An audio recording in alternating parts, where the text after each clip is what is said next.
Hey, good morning. It's Charles Folkart on March the 11th, 2016. As always, I welcome all of you who are new here, and I appreciate those of you who have subscribed. We're at 80% of the 1,000 mark, and there's a lot we can do when we get there, as I mentioned, so I encourage you to subscribe, and let me show you why I think you should subscribe. These are the 4 videos that I put out so far on Trump. As far as I know, there might be more, but these are videos are on the wall in particular, and I'm going to show you where I've been right since at least January the 27th. We don't need a wall. The United States does not need a wall, and I've been saying that a wall keeps people in as well as it keeps people out, and I am more concerned about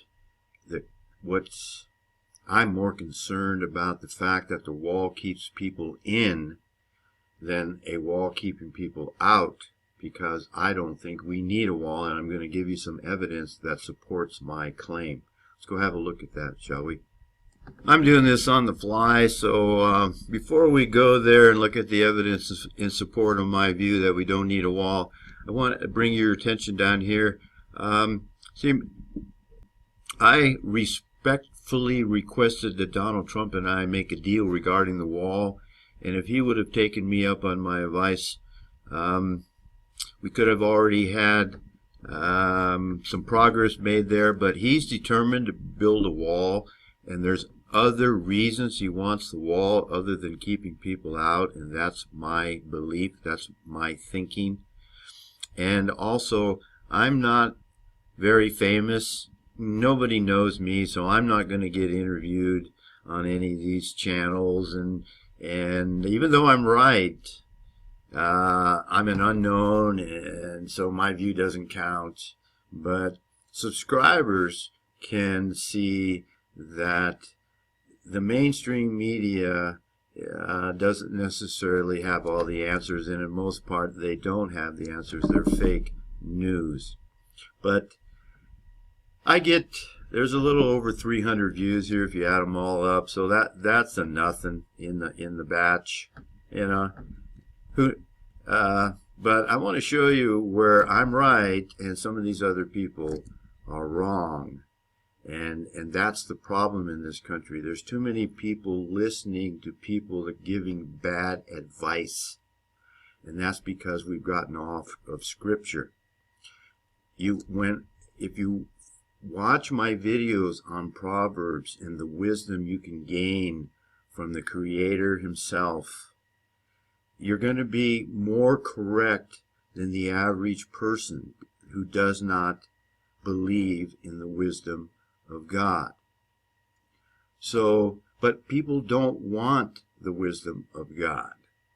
And that's the problem in our country. We used to read the Scripture and read the truth, and we used to, in this country, had pastors that preached the truth. Quote, pastors. Or I don't like to call them pastors per se, but our leaders taught from the Bible. And so we were on pretty much a path, a correct path, a narrow way. But we've gotten so far away from that now that there's just no truth out there coming from the Judeo-Christian churches at all. They're leading you into the ditch. But I wanted to show you before we go there. Before we go there, I'm going to mention this book, and then I'll come back to it. I'm reading this book. This is a true murder mystery by Vincent Bugliosi, the Los Angeles prosecutor, who out of 106 felony jury trials but lost only one case. So he was pretty good at what he did. And I'm going to come back to this in a moment as to why I like to read these books. I like the give and take in the legal system, especially several years ago.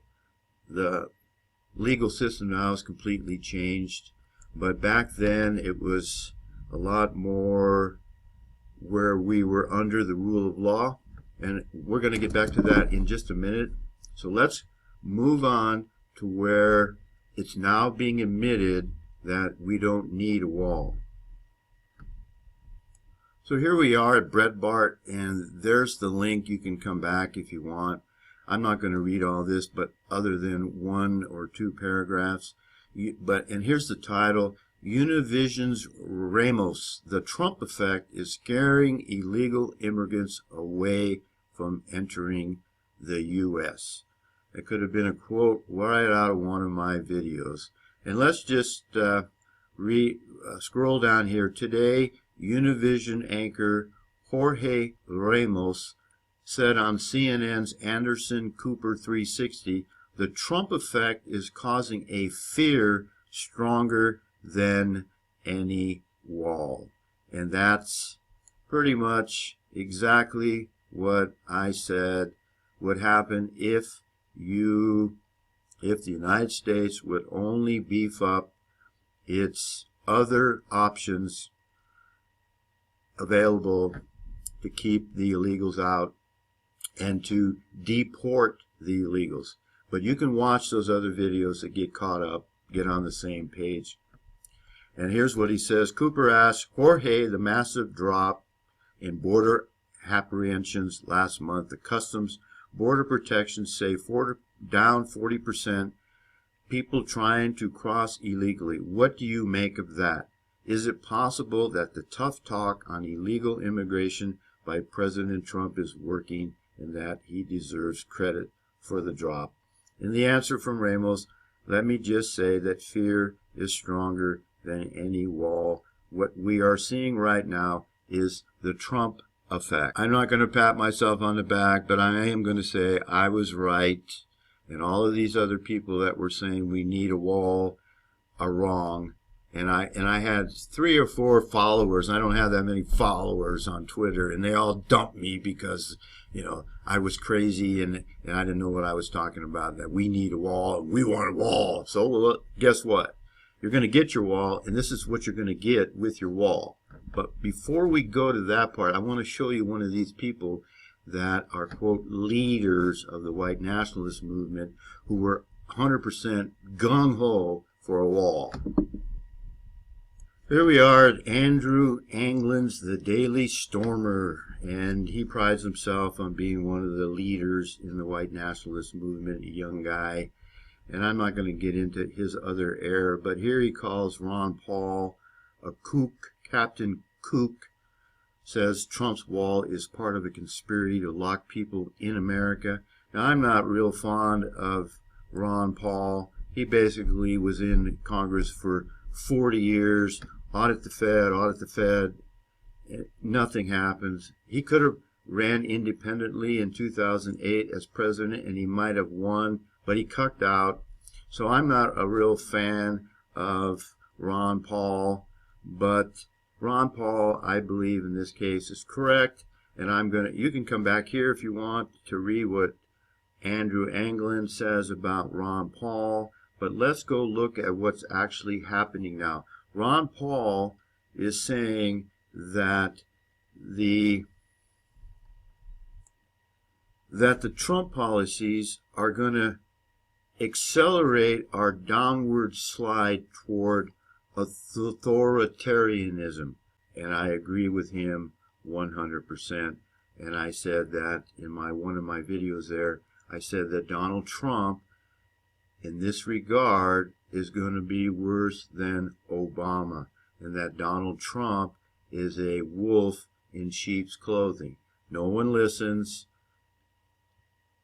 I get very few views, but I'm right on the wall, and I'm going to be found to be right on the fact that Trump is a wolf in sheep's clothing. And let's go look at some serious evidence or some substantial evidence supporting my claim. This is the whitehouse.gov, the executive order protecting the nation from foreign terrorist entry into the United States.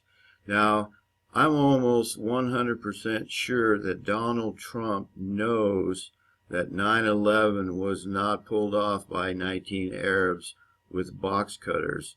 And he knows this whole charade of terrorists because of what happened on 9/11 is a bunch of male cow dung. So you notice how he's not mentioning anything about 9/11, folks? I don't know why you white nationalists that support Trump don't get that. What part about him ignoring 9/11 don't you get?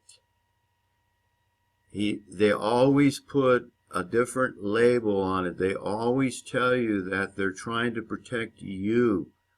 The problem in this country is not so much foreign invaders or foreign terrorists as it is domestic enemies. And you can see the war between Donald Trump, one side of the deep state, against the other side of the deep state. And either one wins, they want to keep us in this country. They want to lock down the borders when they want to lock down the borders. And let's go look at this section number 7.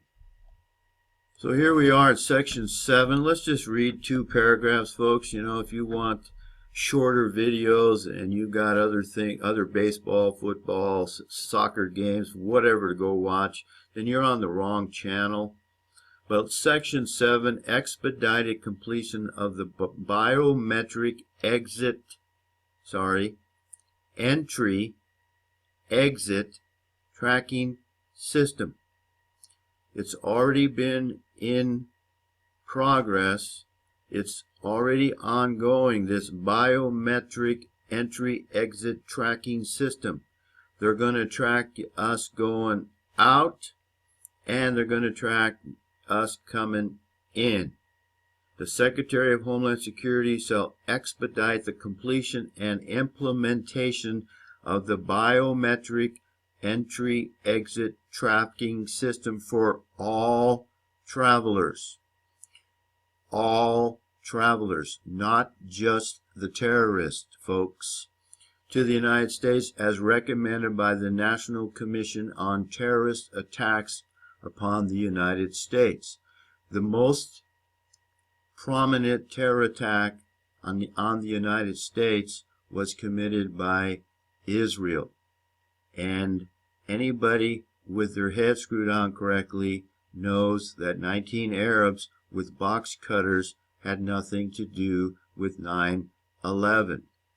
I could have kicked their ass.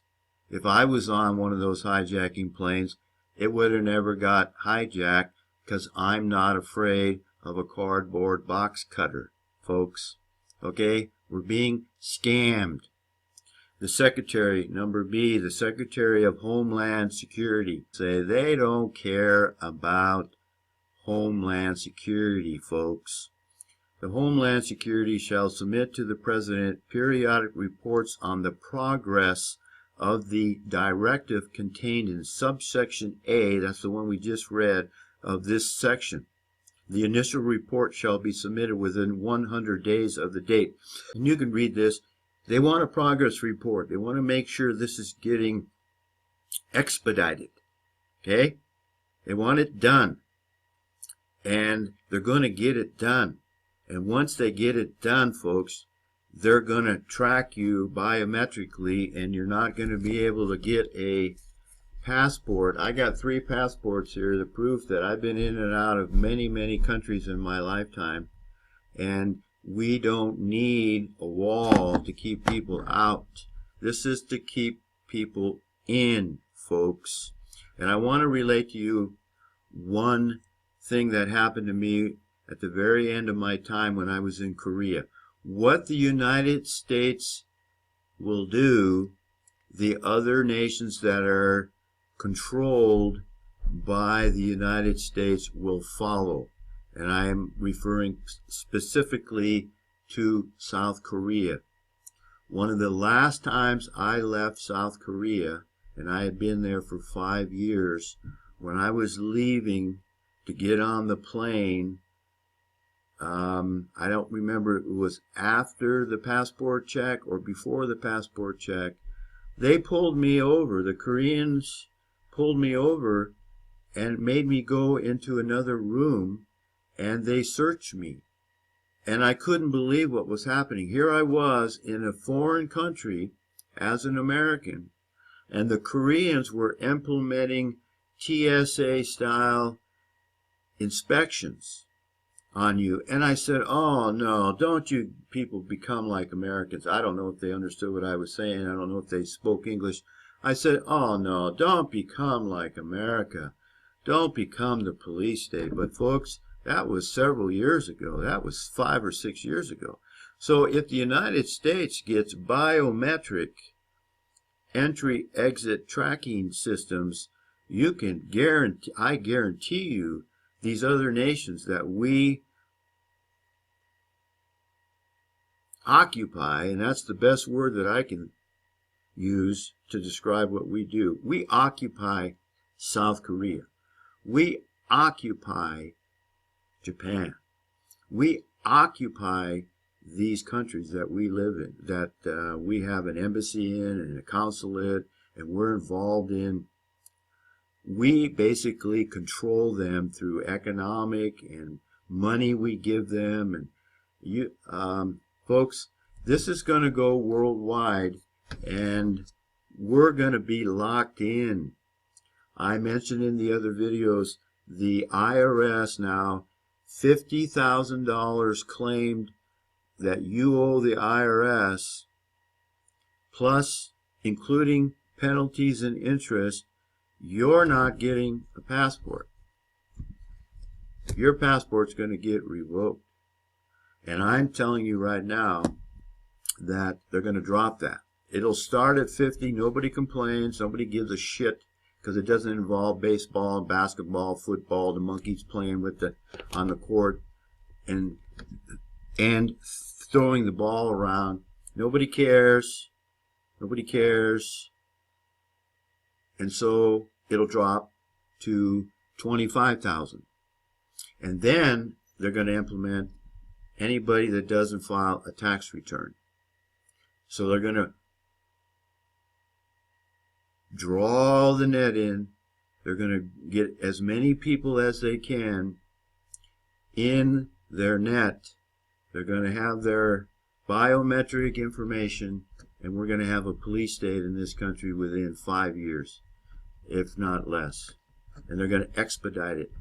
And so there's people making money on these biometric machines, folks, just like Chertoff made money on those scanners, folks. We're being scammed, and people like Andrew Anglin doesn't have a clue. Ron Paul was in the Congress for 40 years. He's got some experience, and Andrew Anglin, I believe, is in his 30s, and Andrew Anglin, as far as I can tell, he doesn't know what he's doing, and he doesn't know what he's talking about. So back here to my 300 views on my videos, and my being a nobody, and I want to bring your attention back to Vincent Bugliosi. He was a prosecuting attorney, and what I like about being in the courtroom, not so much anymore, there's no rule of law. I've been involved in the Montana court system, and I was involved in the California court system. There's no equality there anymore. But at least in these cases that you can read, this is from the 60s, and I grew up in Southern California in the 60s, so I know the places he's talking about, Covina and Santa Fe and Lancaster and some of these other places that are in this book in the 1960s, okay? So it helps to read about the law and the give and take in a courtroom. You have to, as a prosecuting attorney in a criminal case and as a defense attorney, you've got to know both sides of the case. You can't ignore the other side because the jury is watching everything that's happening in this courtroom. It's like a mini society going on in there. And the people back in the 60s were smarter. You can tell by reading this book in the 60s, the jury was an intelligent jury.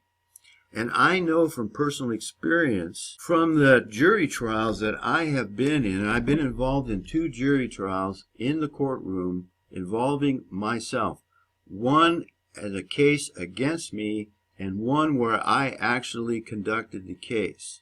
And I can tell you that the jury in my last case, and it was partly because the judge wouldn't let me do the voir dire like I wanted to, and he was against me, so I ended up with mostly very unintelligent or a jury that could not think critically. And there was 3 jurors that were on my side. They were voting for me, but it's what happened was they all wanted to go home. The jury wanted to go home, and the judge wasn't telling them. The judge wasn't giving jury instructions to tell them, hey, this is an important case for Mr. Folkhart, and this is serious stuff, and you need to stay here. And in fact, he withdrew 95% of my evidence. He didn't even let them have it. They came out with 2 questions. If we finish this today, can we go home? And number 2, where's all the evidence?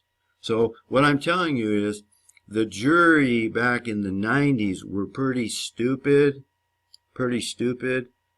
And so what we have today is we have a society that is like that jury, only multiplied by 10. Most people today, the majority of people today, are stupid. All right? And that's why when these things happen, the executive order and the biometric scanner, entry, exit, executive orders, and the implementation of this program is so important, because 90% of the people out there, they're not going to care. They don't understand the significance of what's happening. We live in a very scary world because those who control our nation, our country, it's no longer a nation, it's a country. They know the people are stupid. And it's not going to take much for them to round up the few of us that are smart enough to figure out what's going on, folks. I mentioned they censored my book. They don't want you to know how the legal system works.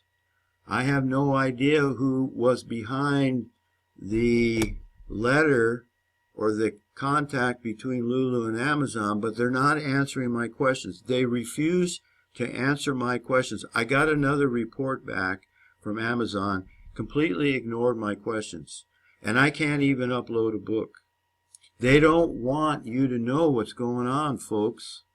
And from the looks of it, with 300 views, people are not going to hear about what's going on. They're going to go to Andrew Anglin's and they're going to say, oh, Ron Paul's a Captain Kook. Huh? We're in deep shit, people. All right? Before we go, I'm putting this in as another insert, and I really appreciate you people that watch all the way to the end of my videos. You know, I can't convince you that I know what I'm talking about, but I'm trying to give you the evidence. I want to bring your attention back to this book. Mr. Bugliosi, very good prosecuting attorney. This case that he's doing is about circumstantial evidence. He's trying to convict 2 people who conspire together to commit 2 murders. He doesn't have any fingerprints. He doesn't have any direct evidence. He doesn't have a gun. He doesn't have, it's all circumstantial evidence. And he's putting this case together meticulously, gathering all the evidence, thousands of hours of detective work and phone calls. And the point is, not everything is always obvious.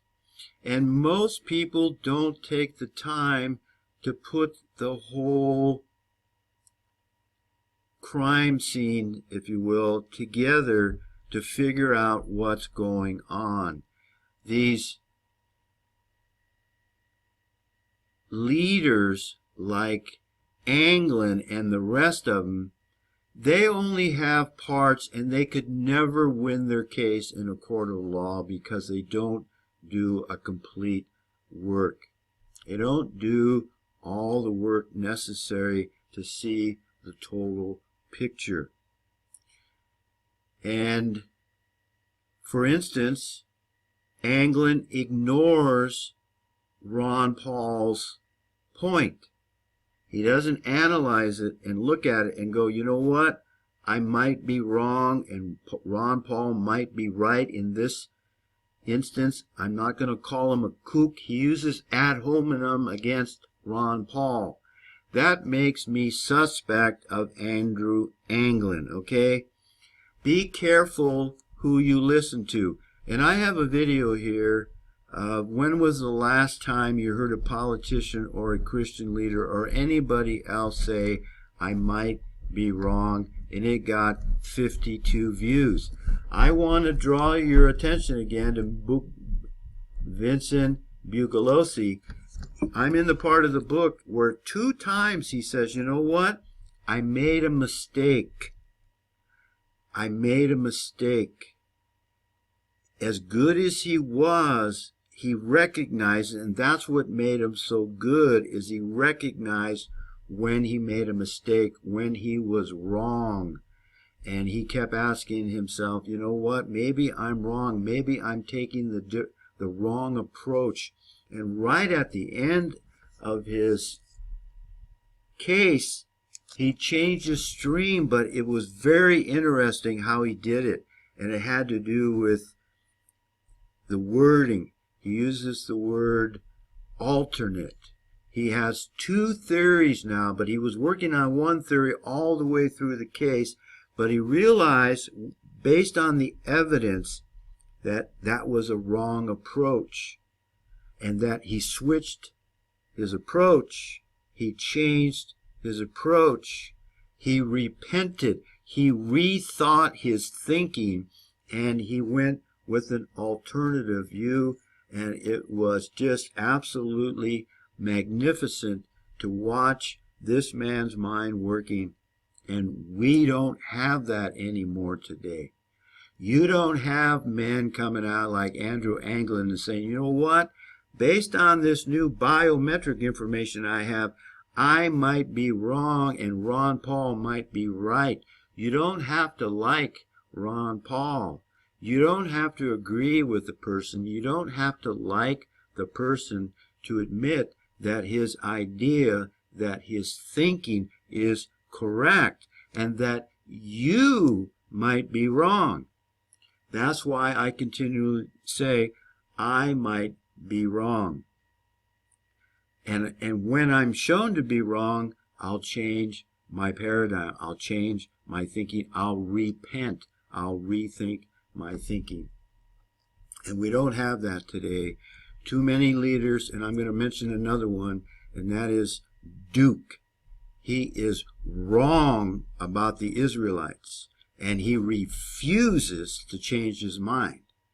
And he's leading his followers off the path because he refuses to repent and rethink his thinking. And that's just 2 examples in the white nationalist movement. And I submit that those in control of our country, they're not worried about Andrew Anglin and David Duke. All right? I'm sorry if you don't agree with that, you know. And who am I, right? I'm a nobody. Okay? I'm a nobody. But guess what? I was censored back in the 80s in my newspaper, local newspaper. I was censored in my book, and the government took away everything that I had worked hard for. I don't have the finances anymore to really do what I want to do. I was going to buy another computer, and I don't ask people for money, but I'm just going to tell you what's going on here. My computer is so slow. It takes an hour and a half after I do this editing, and even the editing takes, I estimate, 3 or 4 times longer than it should if I had a good motherboard and a good CPU that was able to keep up with the videos. This computer is over 6 years old, and it wasn't that expensive when I did buy it.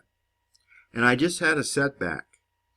My truck, my 1986 pickup truck, needs front end work done, and it's going to cost about 3/4 of what I wanted to spend on the computer.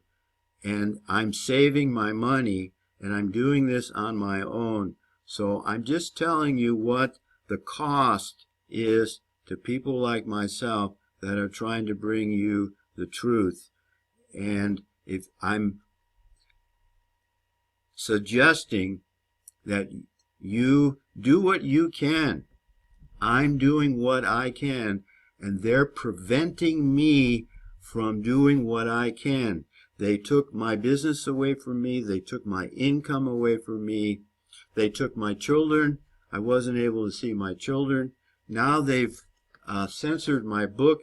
And more than that, I don't think they're going to allow me to upload any new books, people.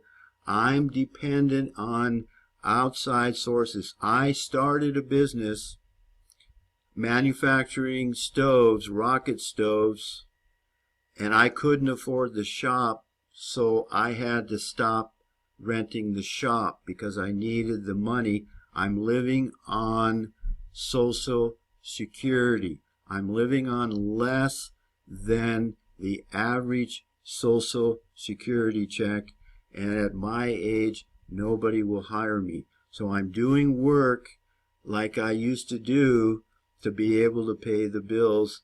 I'm doing work in construction, but there's not that much work out there for a guy my age, and the work is very hard on me. I'm not whining, I'm not complaining, but if you think what I'm doing is worthwhile and you want to see it continue, I would encourage you to do what you think is right.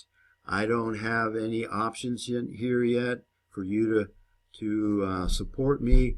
I opened up a Patreon, and I just don't feel right about asking others for money. It's not in my nature. I want to work for what compensation I get, and how I'm doing the work now at my age with my experience as I'm producing these videos.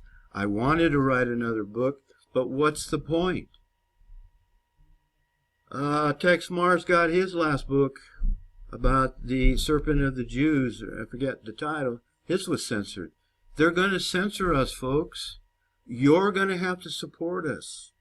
And how much longer it's going to be, we're going to be able to tell you the truth, I have no idea. I have no idea, but I'm going to do it up until the last minute. I'm sorry that this video is as long as it is, but this information needs to get out, and if you agree, I would appreciate you subscribing and doing what you can to spread the word, spread the truth, and increase the foundation of possible support for this channel. And I would appreciate that very much. Hey, I want to thank those of you who do subscribe. Share these videos with other people. Let's get to the 1,000 mark. We have other options there. I'm telling you, there's other things we can do, live streaming, etc. You'll be able to suggest ideas for videos.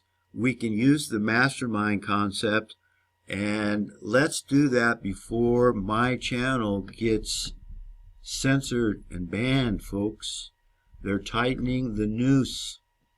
We don't have a lot of time left. I want to thank you for watching. Subscribe. I'm on Twitter at Charles Folkhart. I don't really care for followers or whatever, but let's make the most of what we have, shall we?